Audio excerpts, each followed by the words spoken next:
दिल्ली ये अपने आप में भारी भरकम इतिहास समाये बैठी है और दिन ब दिन घनी होती जा रही है। दिल्ली के बारे में ऐसा कहा जाता है कि इसे कई बार बसाया गया और कई बार उजाड़ा गया। जहां तक नई दिल्ली की बात करें तो ये भारत की राजधानी है। नई दिल्ली दिल्ली महानगर के अंदर आती है और दिल्ली संघराज्य क्षेत्र के 11 जिलों में से एक जिला है। आइए दिल्ली शहर और नई दिल्ली से जुड़ी कुछ अहम बातें जानते हैं। सबसे पहले बात करते हैं दिल्ली के नामकरण की। ज्यादातर शहरों या फिर देश के नाम के पीछे कोई न कोई हिस्ट्री जरूर होती है। ऐसे में कुछ कहानी दिल्ली के नाम से जुड़ी है। एक कहानी के मुताबिक 50 ईसा पूर्व में ढिल्लू नाम के एक राजा के द्वारा यहाँ एक शहर बसाया गया और उसी के नाम पर शहर को दिल्ली कहा जाने लगा। एक किस्सा ये है कि दिल्ली नाम प्राकृत भाषा के ढीली शब्द से आया, जिसका इतिहास है कि दिल्ली के लिए ढीली शब्द को यूज में 8वीं सदी में तोमर शासक ने ऐसा इस वजह से किया क्योंकि दिल्ली के लौह स्तंभ की नींव ही कमजोर थी, जिसे शिफ्ट करना पड़ा था। ऐसे सबूत है कि जो सिक्का तोमर वंश के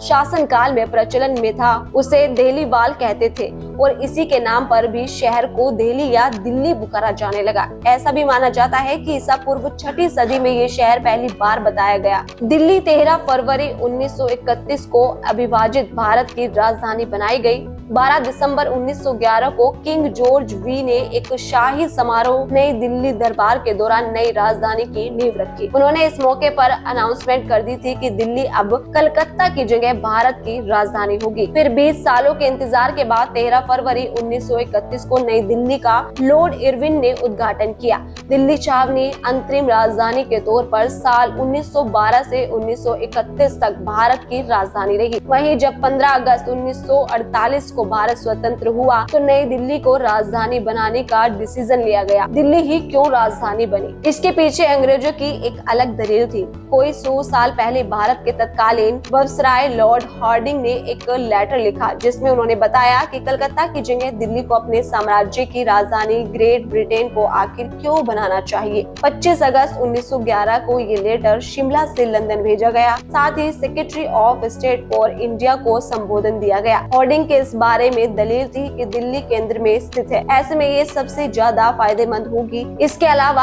अंग्रेज शासकों को ऐसा लगा कि देश का शासन अच्छे से चलाने के लिए कलकत्ता को नहीं बल्कि दिल्ली को राजधानी बनाया गया तो अच्छा होगा। ऐसा इस वजह से क्योंकि यहाँ से शासन चला पाना ज्यादा असरदार होगा। ऐसा सोचकर देश की राजधानी को दिल्ली ले जाने के आदेश अंग्रेज महाराजा जॉर्ज पंचम ने दिए। आजादी के बाद का हाल जान लेते हैं। आजादी के बाद नई दिल्ली को ही देश की राजधानी बनाया गया। दिल्ली के इतिहास में 1 नवंबर 1956 को एक अहम चैप्टर जोड़ा गया, जब इस दिन राज्य पुनर्गठन कानून 1956 लागू होने के साथ ही इसे केंद्र शासित प्रदेश यानी यूनियन टेरिटरी का दर्जा दिया गया। संविधान अधिनियम 1991 के तहत दिल्ली केंद्र शासित प्रदेश को औपचारिक तौर पर दिल्ली राष्ट्रीय राजधानी क्षेत्र में बदला गया। प्रदेश में चुनी हुई सरकार को कई अधिकार दिए गए तो वही केंद्र सरकार के अंडर कानून और व्यवस्था की गई।